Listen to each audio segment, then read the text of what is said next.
আসসালামু আলাইকুম। বাংলা সংবাদে সবাইকে স্বাগত জানাচ্ছি। আমি চিন্তিয়া হক। শুরুতেই সংবাদ শিরোনাম। ইসলামপন্থীরা ঐক্যবদ্ধভাবে নির্বাচনে অংশ নেবে বলছেন চরমোনাই পীর। এদিকে বছরের শুরুতে কোণঠাসা, শেষে ক্ষমতার কাছাকাছি বিএনপি। জানাবো এখন সংস্কার না করলে কখনোই করা যাবে না বললেন উপদেষ্টা সাখাওয়াত। এবং সর্বশেষ জানাবো রাষ্ট্র সংস্কার ৩১ দফা সবার কাছে পৌঁছে দিতে হবে বললেন আমিনুল হক। দর্শক শুনছিলেন সংবাদ শিরোনাম, এখন বিস্তারিত। ইসলামপন্থীরা ঐক্যবদ্ধভাবে নির্বাচনে অংশ নেবে বলছেন চরমোনাই পীর। আগামী নির্বাচনে প্রতিটি আসনে ইসলামপন্থীরা একক প্রার্থী নিশ্চিত করা হবে বলে মন্তব্য করেছেন ইসলামী আন্দোলন বাংলাদেশের আমির ও চরমোনাই পীর মুফতি সৈয়দ মোহাম্মদ রেজাউল করিম। তিনি বলেন, ইসলামপন্থীরা ঐক্যবদ্ধভাবে সব আসনে প্রার্থী দেবে এবং মানুষের রক্তে কেনা বিপ্লবকে অর্থবহ করবে। সৈয়দ মোহাম্মদ রেজাউল করিম বলেন, বাংলাদেশ ইতিহাসে সবচেয়ে সম্ভাবনাময় সময় পার করছে, একই সঙ্গে ক্রান্তিকালও অতিক্রম করছে। এই সময় যদি যথার্থ ও কার্যকর ব্যবহার না করা যায় তাহলে দেশ আবারও ঘূর্ণিপাকে অবতীর্ণ হওয়ার আশঙ্কা আছে। বিপুল জনসমর্থনে পুষ্ট এই সরকার সংস্কারের নানা উদ্যোগ নিয়েছে, কিন্তু বিপদ আপদে পিছু ছাড়ছে না। একের পর এক সমস্যার সামনে আসতেই এর কোনোটা ষড়যন্ত্র হওয়ার সম্ভাবনা প্রবল। এমন অবস্থায় সবাইকে ঐক্যবদ্ধ থাকা জরুরি। ফ্যাসিবাদের বিষ দাঁত উপড়ে ফেলতে এই সরকারকে সময় ও সমর্থন দেওয়া দরকার। সচিবালয়ে আগুনের ঘটনায় উদ্বেগ প্রকাশ করে তিনি বলেন, রাষ্ট্র পরিচালনার কেন্দ্র সচিবালয় যদি ষড়যন্ত্রের শিকার হয় এবং তা আগুনে পুড়ে যায় তাহলে আমরা আর কোথায় নিশ্চিত থাকতে পারি। তিনি অবিলম্বে সচিবালয়ে আগুনের নেপথ্যের কুশীলবদের খুঁজে বের করার আহ্বান জানান। বছরের শুরুতে কোণঠাসা, শেষে ক্ষমতার কাছাকাছি বিএনপি। দ্বাদশ জাতীয় সংসদ নির্বাচনকে কেন্দ্র করে ২০২৪ সালের শুরুতে তৎকালীন ক্ষমতাসীন সরকারের নানা ধরনের চাপের সম্মুখীন হয়েছিল বাংলাদেশ জাতীয়তাবাদী দল। কিন্তু বছরের শেষে দীর্ঘ ১.৫ দশক ধরে সরকার বিরোধী আন্দোলনের ফসল হাতে পেয়েছে দলটি। একই সঙ্গে ছাত্র জনতার অভ্যুত্থানে শেখ হাসিনা সরকারের পতনের পর বর্তমানে দেশ গঠনের কাজে অন্যতম প্রধান শক্তি হিসেবে আত্মপ্রকাশ করছে দলটির। এই দীর্ঘ লড়াইয়ে দিতে হয়েছে নানা চড়াই উতরাই, বারবার হতে হয়েছে চ্যালেঞ্জের মুখোমুখি। দলের তৃণমূল থেকে কেন্দ্র পর্যন্ত বিভিন্ন স্তরের নেতাকর্মীকে অসংখ্য মামলার মাথায় নিয়ে লড়তে হয়েছে সরকারের বিরুদ্ধে। স্রোতের প্রতিকূলে নেতাকর্মীরাও বিভিন্ন সময় হয়েছেন জেলে বন্দী, এছাড়াও অনেকে হয়েছেন বাড়ি ছাড়া ও দেশান্তরী। তবে এমন পরিস্থিতি থেকে উত্তরণ হয় ৫ আগস্ট ছাত্র আন্দোলনের পতিত স্বৈরাচারী সরকার পতনের মধ্য দিয়ে। মূলত এরপর থেকেই ১৭ বছরের মধ্যে সবচেয়ে ফুরফুরে অবস্থানে রয়েছে বিএনপি। বর্তমানে আগামী নির্বাচনকে সামনে রেখে দল গোছাতে ব্যস্ত সময় পার করছেন বিএনপির নেতারা। প্রতিদিনই কোথাও না কোথাও হচ্ছে সভা সমাবেশ করছে দলটি। স্বৈরাচার আওয়ামী লীগের ১৬ বছরে কোণঠাসা হয়ে পড়া দলটির পালে হাওয়া লেগেছে, তারা ঘুরে দাঁড়িয়েছে মাঠের রাজনীতিতে। তবে রাষ্ট্র পুনর্গঠন দলটির সামনে এখনো রয়েছে নানামুখী চ্যালেঞ্জ। রাজনৈতিক বিশ্লেষকরা বলছেন, বিএনপি এখন সংগঠন গুছিয়ে নিয়ে এসে নতুন ধরনের চ্যালেঞ্জ মোকাবেলা করতে প্রস্তুত। তবে বিগত দিন দেওয়া ৩১ দফার রূপরেখা যে কথার কথা নয় তা প্রমাণ করতে হবে কাজের মাধ্যমে। তাদের সংস্কার প্রস্তাবগুলো নতুন আঙ্গিকে দেশবাসীর সামনে তুলে ধরতে হবে। খালেদা জিয়ার মুক্তি ও চিকিৎসা এবং রাজনীতিতে ফেরা দুদকের মামলায় সাজাপ্রাপ্ত হয়ে ২০১৮ সালের ৮ ফেব্রুয়ারি কারাগারে পাঠানো হয় খালেদা জিয়াকে।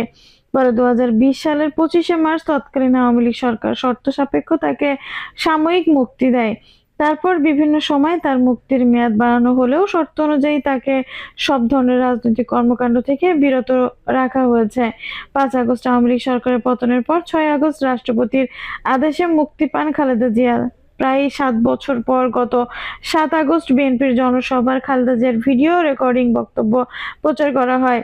আর এক যুগ পর গত ২১ নভেম্বর সেনাকুঞ্জে অনুষ্ঠিত সশস্ত্র বাহিনী দিবসে যোগ দেন তিনি। একইদিকে চলতি মাসের 25 তারিখে খালেদা জিয়ার ব্যক্তিগত সহকারী ABM আব্দুস সাত্তার জানান, বিএনপি চেয়ারপারসন বেগম খালেদা জিয়ার উন্নত চিকিৎসার জন্য আগামী 7 জানুয়ারি লন্ডনে নিয়ে যাওয়া হবে। তারেক রহমানের মামলা ও প্রচার নিষেধাজ্ঞা প্রত্যাহার 2015 সালের 6 জানুয়ারি সুপ্রিম কোর্টে নিষেধাজ্ঞা চেয়ে একটি রিট করেন আইনজীবী নাসরিন সিদ্দিকী। কারণ হিসেবে বলা হয়েছে, আইনের দৃষ্টিতে তিনি পলাতক আসামি। পরের দিন হাইকোর্ট রুলস সহ আদেশ দেন। এতে তারেক রহমান সব ধরনের বক্তব্য, বিবৃতি, গণমাধ্যমে প্রচার ও প্রকাশে নিষেধাজ্ঞা দেওয়া হয়। এই আদেশ বাস্তবায়নে প্রয়োজনীয় ব্যবস্থা নিতেও নির্দেশ দেওয়া হয়। এছাড়া 2023 সালের 28 আগস্ট এক আদেশে হাইকোর্ট তারেক রহমানের বক্তব্য, বিবৃতি, অডিও, ভিডিও সামাজিক যোগাযোগ মাধ্যম ফেসবুক, ইউটিউব থেকে সরাতে অবিলম্বে কার্যকর পদক্ষেপ নিতে বিটিআরসিকে নির্দেশ দেয়। কিন্তু 5 আগস্টের পট পরিবর্তনের কিছুক্ষণ পর গণমাধ্যমগুলো তারেক রহমানের বক্তব্য ও ভিডিও প্রচার শুরু করে। ফলে প্রায় 10 বছর পর গণমাধ্যম ফিরে আসেন বিএনপির ভারপ্রাপ্ত চেয়ারম্যান মির্জা ফখরুল জেলে মুক্তি। দ্বাদশ সংসদ নির্বাচনের সামনে রেখে মির্জা ফখরুল ও আমির খসরুকে 2023 সালের 28 অক্টোবর বিএনপির মহাসমাবেশের কর্মসূচির পরপর গ্রেপ্তার করা হয়। পরে 2024 সালের 24 ফেব্রুয়ারি কারাগার থেকে মুক্তি পান তারা। প্রায় 3.5 মাস কারাগারে তারা বন্দী ছিলেন। এছাড়া নানা অভিযোগ, গয়েশ্বরচন্দ্র রায়, রুহুল কবির রিজভী, আব্দুল আওয়াল মিন্টু, সাবেক ষষ্ঠ আলতাফ হোসেন চৌধুরী, আমানুল্লাহ আমান, শাহজাহান ওমর, মোয়াজ্জেম হোসেন আলাল, মাহবুবুর উদ্দিন খোকন সহ শীর্ষস্থানীয় সব নেতার বিরুদ্ধেই মামলা দায়ের হয়। দামি নির্বাচনে বিএনপির ভোট বর্জন। চলতি বছরের 7 জানুয়ারি দ্বাদশ সংসদ নির্বাচন কেন্দ্র করে বিএনপির 35 সিনিয়র নেতাকে কারাগারে বন্দী রাখা হয়। এছাড়া মধ্যম সারির তৃণমূলের অন্তত 30,000 নেতাকর্মীকে গ্রেপ্তার করা হয়। বিএনপি দেশবাসীকে নির্বাচনের ভোট বর্জনের আহ্বান জানিয়ে 6 জানুয়ারি ভোর 6টা থেকে 8 জানুয়ারি ভোর 6টা পর্যন্ত 48 ঘন্টা হরতাল পালন করে। এরপর 11 জানুয়ারি বিএনপির কেন্দ্রীয় কার্যালয়ে তালা দেয় আইন শৃঙ্খলা বাহিনী। পরে দীর্ঘ 75 দিন বন্ধ থাকার পর ফুল ফটকের তালা ভেঙে প্রবেশ করেন বিএনপি অঙ্গ সহযোগের নেতাকর্মীরা। ইন্ডিয়া আউট কর্মসূচি। চলতি বছর মার্চ মাসে ভারতীয় পণ্য বয়কট বা ইন্ডিয়া আউট প্রচার অভিযানে সমর্থন দেয় বিএনপি। এছাড়া এই কর্মসূচিতে 63 রাজনৈতিক দল ও জোটও সমর্থন দেয়, মূলত বিরোধী দলের অনুপস্থিতিতে। চলতি বছরের জানুয়ারিতে অনুষ্ঠিত সংসদ নির্বাচনের পার্শ্ব দেশ ভারত আওয়ামী লীগ পক্ষ নিয়েছে। এমন অভিযোগে নির্বাচন পরপরই সামাজিক মাধ্যমে ভারতীয় পণ্য বয়কট বা ইন্ডিয়া আউট প্রচার অভিযান শুরু করে সোশ্যাল মিডিয়া ইনফ্লুয়েন্সাররা। দলে ভাঙন ঠেকানো। গত 7 জানুয়ারি জাতীয় নির্বাচন প্রক্রিয়া শুরু থেকে বিএনপির ভাঙন তৎপরতা ছিল, তাতে কোনো মহলেই সফল হয়নি। নানা চাপ ও প্রলোভন থাকার পরও দল ভাঙার প্রকল্প বাস্তবায়ন করা যায়নি। দল ভাঙার তৎপরতা অংশ হিসেবে শীর্ষ পর্যায়ের নেতাদের গ্রেপ্তার, মামলা এবং কয়েকশো নেতাকে সাজা দেওয়া হয়। নেতাদের ভোটে নিতে তৃণমূল, বিএনপি, বিএমএম ও বিএসপি নামে কিংস পার্টি গঠন করা হয়। এতেও সাড়া মেলেনি। শুধু ব্যারিস্টার শাহজাহান ওমর, একরামুজ্জামান ও শাহ আবু জাফর ছাড়া আর কাউকে দল থেকে বিচ্যুত করতে পারেনি। ফলে শেখ হাসিনা সরকারের সব পরিকল্পনাই ভেস্তে যায়। তখন সরকার বিরোধী আন্দোলনে থাকা বিএনপির জন্য এটি বড় ধরনের সাফল্য ছিল। ছাত্র জনতার অভ্যুত্থানে বড় ভূমিকা। গত 6 জুলাই সংবাদ সম্মেলন করে কোটা বিরোধী ছাত্র আন্দোলনে সমর্থন দেয় বিএনপি। পরে কোটা বিরোধী ছাত্র আন্দোলনের নেতারা ঐক্যবদ্ধ হয়ে বৈষম্য বিরোধী ছাত্র আন্দোলনের প্ল্যাটফর্ম তৈরি করেন। একের পর এক কর্মসূচি দেন। আন্দোলনে সরাসরি যুক্ত হয় বিএনপির অঙ্গ সহযোগী সংগঠনগুলোর। বৈষম্য বিরোধী ছাত্র আন্দোলনের ডাকে সারা দেশ যখন উত্তাল, তখন সর্বশক্তি দিয়ে আন্দোলনে ঝাঁপিয়ে পড়ার ডাক আসে বিএনপির ভারপ্রাপ্ত চেয়ারম্যান তারেক রহমানের পক্ষ থেকে। তিনি বৈষম্য বিরোধী ছাত্র আন্দোলনের ব্যানারে আন্দোলনের সব স্তরের নেতাকর্মী ও সমর্থকদের অংশ নেওয়ার নির্দেশনা দেন। 4 আগস্ট ছাত্ররা মার্চ টু ঢাকা কর্মসূচি পালন করে। সেদিন ছিল আন্দোলনের একটি গুরুত্বপূর্ণ ভাগ। ওই দিন বিএনপি অঙ্গ সহযোগী সংগঠনের নেতাকর্মী ও সমর্থকরা মাঠ থেকে বড় ভূমিকা পালন করেন। তারেক রহমানের বক্তব্য, সাংগঠনিক দূরদর্শিতা। গণ উত্থান পরবর্তী সময়ে তারেক রহমানের দূরদর্শিতা, নানা দিক নির্দেশনা, বক্তব্য, ইতিবাচক মানসিকতা, সহনশীলতা, ধৈর্য ও ভবিষ্যৎ পরিকল্পনা সাধারণ মানুষ সহ সব মহলে প্রশংসা কুড়িয়েছে। বিশেষ করে 5 আগস্টের পরপর ভারপ্রাপ্ত চেয়ারম্যানের কঠোর নির্দেশনা, দূরদর্শী নেতৃত্ব এবং প্রতিহিংসার পরিবর্তে সহনশীল রাজনীতির কারণে শান্তি শৃঙ্খলা বজায় থাকায় সারা দেশে। সে সময় খালেদা জিয়াও তারেক রহমানের নির্দেশে আইন শৃঙ্খলা রক্ষাকারী বাহিনী শূন্য দেশে পাড়া মহল্লায় পাহারা দিয়েছেন নেতাকর্মীরা।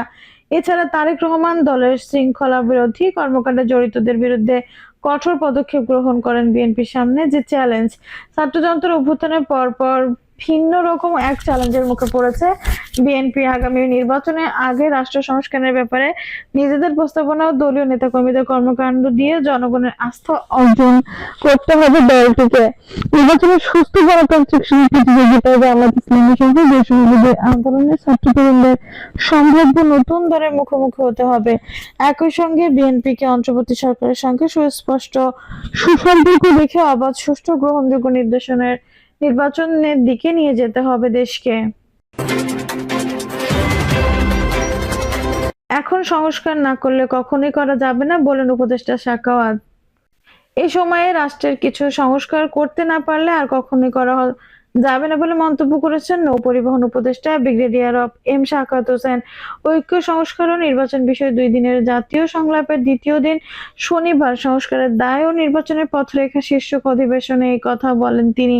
রাজধানী ফার্মগেটের খামারবাড়িতে কৃষিবিদ ইনস্টিটিউশনে ফ্রম ফর বাংলাদেশ স্টাডিজ এই সংলাপের আয়োজন করেছে। এম সাখাওয়াত হোসেন বলেন, আমরা 2007 সালে একবার চেষ্টা করেছিলাম, কিছু করেছিলাম, সেগুলো থাকেনি ক্ষমতাসীন রাজনৈতিক দলগুলোর কারণে। এখন যদি না করতে পারি, সংবিধানের দোহাই দেই, অন্যান্য আইনের দোহাই দিই, তাহলে জুলাই গণ অভ্যুত্থানে যারা রক্ত দিয়েছেন তাদের প্রতি অন্যায় হবে। বলছি না যে আমরা 4-5 বছর থাকবো, 1 বছরের মধ্যে সংস্কার করা সম্ভব। দর্শক, এই ছিল এখনকার সর্বশেষ সংবাদ নিউজটি। ভালো লাগলে অবশ্যই একটা লাইক দিন, কমেন্টে আপনার মূল্যবান মতামত জানান। সবসময় আমাদের পাশে থাকতে সাবস্ক্রাইব করে বেল বাটনটি অন করে রাখুন। ধন্যবাদ।